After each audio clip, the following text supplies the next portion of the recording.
नमस्कार, आप देखना शुरू कर चुके हैं ज्ञान कोश।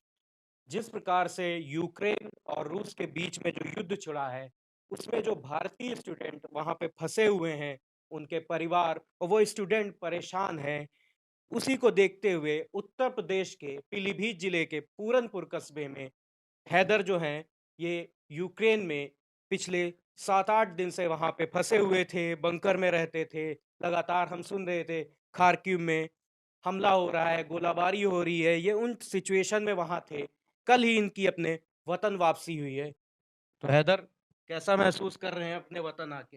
हाँ, घर पे आके तो बहुत ही अच्छा फ़ील हो रहा है। बट जो परेशानी हम लोगों ने यूक्रेन के अंदर उठाई है, वो कभी भी लाइफ़ में इतनी परेशानी नहीं उठाई है। हम लोग यहाँ पे वीडियोज़ वगैरह में देख रहे थे, जो इंडियन स्टूडेंट हैं, उनकी हालत वहाँ पे बेहतर नहीं थी।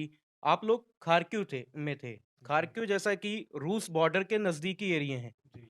वहाँ पे आपने उस टाइम जैसे ये अटैक हुआ तो उससे पहले क्या आप लोगों को कोई एडवाइज़री मिली थी कि अटैक होने वाला है? इंडियन गवर्नमेंट की तरफ से आपको कोई नोटिफ़िकेशन मिली थी, ऐसा कुछ हुआ था?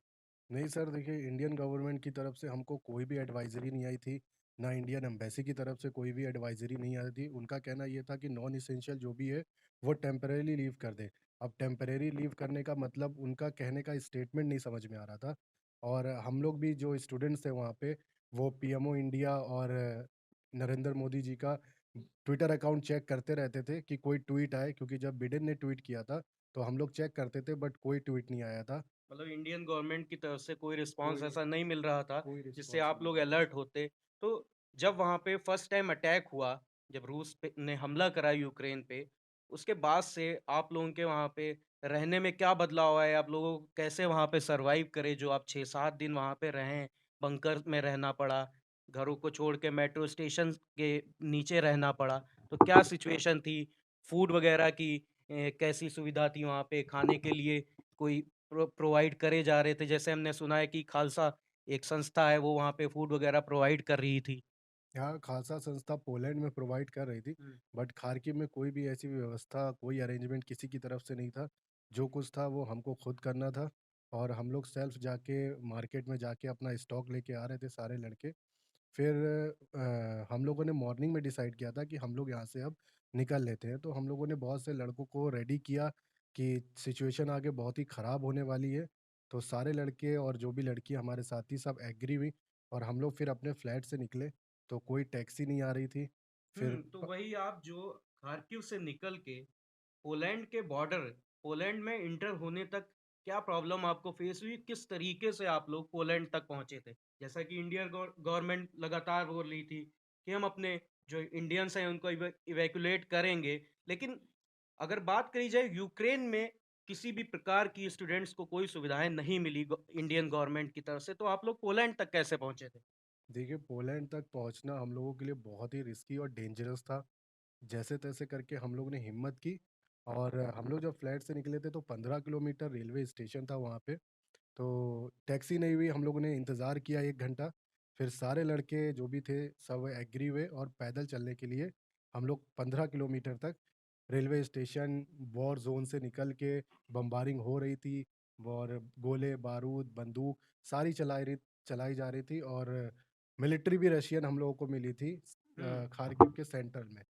तो टैंकर उनके खड़े थे, तब हम लोग बहुत डर गए थे तो वहाँ अच्छा, पे। जिस टाइम आप लोगों को रशियन आर्मी मिली थी, उस टाइम उनका क्या रिस्पॉन्स था? आप लोगों ने भी देखा, आप सब डर गए होंगे, लेकिन उन लोगों का जी। क्या रिस्पॉन्स था वहाँ पे? रशियन आर्मी जब हम लोगों को दिखी थी तो हम लोग डर गए थे और वो हम लोगों को देख रही थी। बट उनको भी लग रहा था कि हाँ, ये स्टूडेंट्स हैं, ये जा रहे हैं। उन्होंने कुछ नहीं कहा हम लोगों से। बट हम लोगों ने अपना रास्ता चेंज कर दिया था। बिल्डिंग के पीछे से निकले थे, वहीं से फिर एक टैक्सी वाला हम लोगों को मिला। हुँ। उससे हमने बहुत रिक्वेस्ट की कि हमें ले चलो, तो वो एग्री हुआ। उसकी कार में हम सारे लड़के लोग बैठे। फिर उसने हमको जो वोकज़ाल वहाँ का रेलवे स्टेशन है, वहाँ पे उसने ड्रॉप किया हम लोगों को। अच्छा, जैसा कि हम लोग यहाँ पे कुछ अब ये सुन रहे हैं, अफ़वाहें या सच ये आप बेहतर बता सकते हैं। वहाँ पे ये सुनने में आ रहा था कि जो पोलैंड और यूक्रेन का बॉर्डर है, वहाँ पे स्टूडेंट्स से पैसे लिए जा रहे हैं, तब उनको बॉर्डर क्रॉस करने दिया जा रहा है। इन बातों में कितनी सच्चाई है? नहीं देखिए, पैसे तो नहीं लिए गए किसी भी बॉर्डर पे। हाँ, ट्रेन में चढ़ाने के लिए बहुत से $800 पे किए किसी ने $900 पे किए। बट बॉर्डर पे किसी ने भी कोई पेमेंट नहीं की, कोई भी बॉर्डर चारों में से। हाँ, बॉर्डर में तकलीफ़ बहुत हुई है, उन्होंने हमारी कोई भी सुनवाई नहीं की और हम लोग 10 घंटा -10 टेम्परेचर में खड़े रहे। बहुत सी लड़कियों की तबीयत ख़राब भी हुई है उसमें, बॉडी उनकी कोल्ड हो गई थी और एम्बुलेंस भी वहाँ कोई भी एम्बुलेंस का अरेंजमेंट नहीं था। अच्छा, एक जो कुछ वीडियोस वायरल हो रहे हैं कि आर्मी जो है, पोलैंड की आर्मी इंडियन स्टूडेंट्स को लातों घूंसों से पीट रहे हैं, ये सब क्या? वो पोलैंड की आर्मी नहीं, वो यूक्रेनियन आर्मी थी। हुँ। वो हम लोगों को चेक पोस्ट से क्रॉस नहीं होने दे रही थी और वो लड़कों को मार भी रही थी और अपनी जो राइफ़ल थी वो भी रीलोड कर रही थी, जैसे कि हम लोगों को धमकाना चाह रही हो और वो पार्शियलिटी कर रहे थे, यूक्रेनियन पीपल्स को पहले जाने दे हुँ। रहे थे। हम लोग 4 घंटे से खड़े थे और 4 घंटे के बाद कोई भी यूक्रेनियन पीपल्स आता है, वो उसको निकाल दे रहे थे और हम लोग -10 में खड़े थे वहाँ पे। अच्छा, अभी आपके साथ के कितने ऐसे स्टूडेंट हैं जो अभी भी वहीं खार्किव में फँसे हुए हैं? कोई आपके कॉन्टैक्ट में है ऐसे? हाँ, फर्स्ट ईयर के हैं कुछ लड़के, ज़्यादातर फर्स्ट ईयर के ही हैं। अभी वो वहाँ पे फँसे क्योंकि उनका पासपोर्ट और वीज़ा का दिक्कत थी, इसीलिए वो वहीं पे रह गए हैं। अच्छा, खार्किव से पोलैंड बॉर्डर तक आने में इंडियन गवर्नमेंट की तरफ से आपको कोई सहायता मिली? देखिए, इंडियन गवर्नमेंट की तरफ से ना हमको पहले सहायता मिली थी कोई और ना खार्किव से हम जब पोलैंड की तरफ गए, तो वहाँ पे भी हमें कोई सहायता नहीं मिली। हाँ, 2 दिन पहले इज़राइल की बस आई थी एक, वो अपने इज़राइल के सिटिज़न्स थे, उनको स्ट्रीट से वहाँ के रिसीव करके और उनको लेके गई है। तो वो उनको यूक्रेन के सहायता अंदर से लेके गए थे। हाँ, उनको सहायता मिली बट हम लोगों को कहा गया कि आप सेफ ज़ोन में आ जाइए और वहाँ से हम आपको निकालेंगे। लखनऊ की एक स्टूडेंट हैं, उनका एक वीडियो वायरल हुआ जिसमें उन्होंने ज़िक्र करा कि रशियन आर्मी वो कुछ इंडियन गर्ल्स को बंधक बनाए बनाए हुए थे। उनको ले गए, उनका अता-पता नहीं। इस बारे में कोई जानकारी आपको वहाँ से? नहीं, ऐसी तो कोई इन्फॉर्मेशन नहीं है। बट हाँ, लड़कियों के साथ गलत हुआ है, लात घूँसे मारे गए उनके, बट बंधक अभी तक किसी को नहीं बनाया ऐसा। आप लोग इंडियन एम्बेसी को लगातार कांटेक्ट कर रहे थे, आपके कांटेक्ट में नहीं आ रहे थे। उस टाइम एक क्या माइंडसेट था इंडियन गवर्नमेंट, इंडियन एम्बेसी को लेके आप लोगों का? इंडियन एम्बेसी हमारे यहाँ हेड है हरदीप सिंह, उनके अंडर में सारे इंडियन स्टूडेंट्स आते हैं खार्किव के। उनका कॉन्टैक्ट इंडियन एम्बेसी से है। वो भी रेगुलर पोस्ट कर रहे थे कि इंडियन एम्बेसी जब कोई जवाब नहीं दे रही है तो मैं क्या कर सकता हूँ? मेरे हाथ में कुछ भी नहीं है, मैं उस पोजीशन में नहीं हूँ कि कुछ कर पाऊँ। इंडियन एम्बेसी को हम लोगों ने कॉल भी किया, ट्वीट्स भी किए, बट इंडियन एम्बेसी कोई भी रिस्पॉन्स, कोई एक्शन नहीं लेना चाह रही थी अपने ऊपर। और तभी फिर हम लोगों ने ये सेल्फ डिसीज़न लिया कि हम लोगों को खुद निकलना पड़ेगा। फर्स्ट ईयर के लड़कों की कॉल आई मेरे पास जिस दिन हम निकलने वाले थे। वो यही कह रहे थे कि भैया हमें ले चलो। बहुत रो रहे थे वो लोग, बट उनका पासपोर्ट और उनका जो वीज़ा एक्सपायर हो चुका था, तो उनको लाना भी रिस्की हो रहा था। एक बीजेपी के मिनिस्टर हैं, प्रहलाद जोशी। अभी उन्होंने 2-3 दिन पहले एक विवादित बयान दिया। उन्होंने कहा, जो इंडियंस सीपीएमटी क्वालीफाई नहीं कर पाते हैं, वो दूसरे देशों की ओर जाते हैं पढ़ाई करने। तो क्या लगता है आपको इनकी उनकी ये बात, क्योंकि बहुत से स्टूडेंट्स को बुरी लगी है। आपका क्या सोचना है इस बात पे? देखिए सर कि एग्ज़ाम की बात ये है कि एग्ज़ाम में बहुत से बच्चे पास भी होते हैं, बहुत से रह भी जाते हैं। डिपेंड करता है कि कितने मार्क्स आ रहे हैं आपके। बट एक रिज़र्वेशन और कोटा के तहत ये हो जाता है कि हमारे अगर मेरे थर्ड अटेम्प्ट में 450 नंबर थे और मेरे ही एक फ्रेंड था उसके 200 नंबर थे।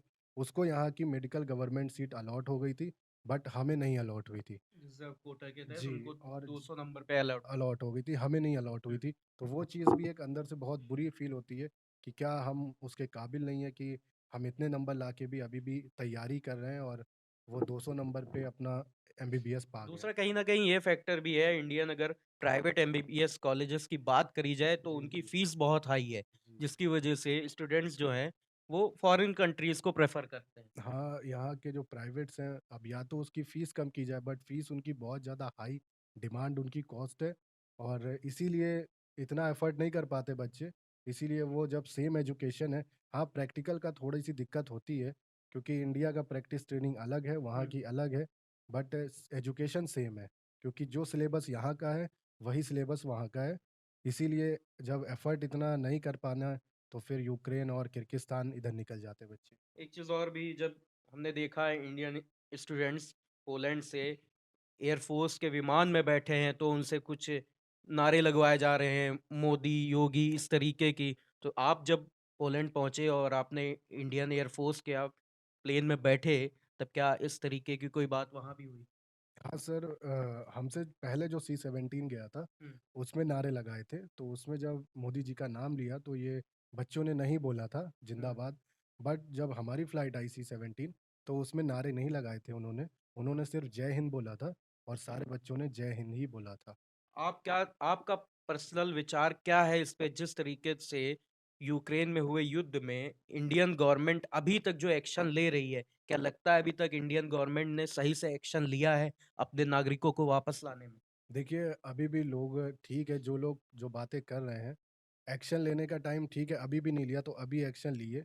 जो लोग वहाँ फँसे हैं, उनको निकालिए। बट वो भी उनसे भी यही कहा जा रहा है कि आप पोलैंड, हंगरी और इस पे आ जाइए। हुँ, अगर हमें सेफ ज़ोन में जाना ही है, तो फिर हम अपने रिस्क पे जा रहे हैं जान बिल्कुल। बचा के। हुँ, और वहाँ से फिर गवर्नमेंट का रोल ही नहीं है कोई।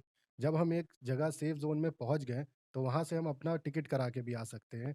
वहाँ हम कहीं भी रह सकते हैं क्योंकि अब तो हम सेफ सेफ हैं। ज़ोन से तो आप अपने खुद के रिस्क पे आए हैं। वहाँ पे अगर देखा जाए तो सरकार की तरफ से कोई सहायता नहीं मिली। नहीं, वहाँ पे जो अनसेफ ज़ोन था, वॉर ज़ोन था, हुँ, वहाँ पे तो कोई भी हम लोग को कोई भी फैसिलिटी नहीं। सारा रिस्क हमारे खुद के ऊपर था कि ज़िंदगी है या मौत है। मर गए तो भी खुद के ऊपर है और ज़िंदगी है तो भी खुद के ऊपर है। और इसी के बीच एक लड़के की डेथ भी हुई और एक लड़के को अटैक भी पड़ा है, एक लड़की इंजर्ड है। तो वो सब अपने रिस्क पे, उनके लिए हुँ। गवर्नमेंट ज़िम्मेदारी नहीं ले रही है।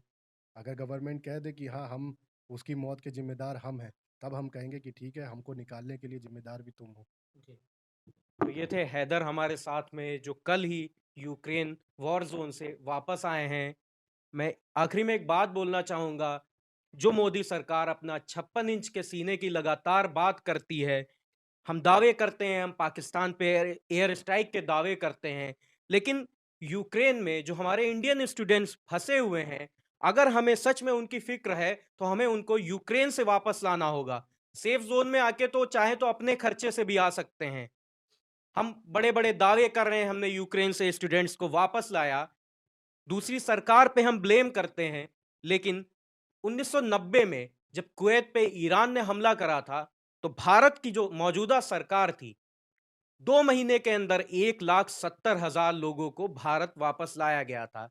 लेकिन सरकार की तरफ से अगर हम बयान सुने, तो उनके जो नेता हैं, वो लगातार ऐसे बयान दे रहे हैं, जिससे कि स्टूडेंट्स और उनके परिवार में एक पार्टी को लेके एक क्रोध-सा है।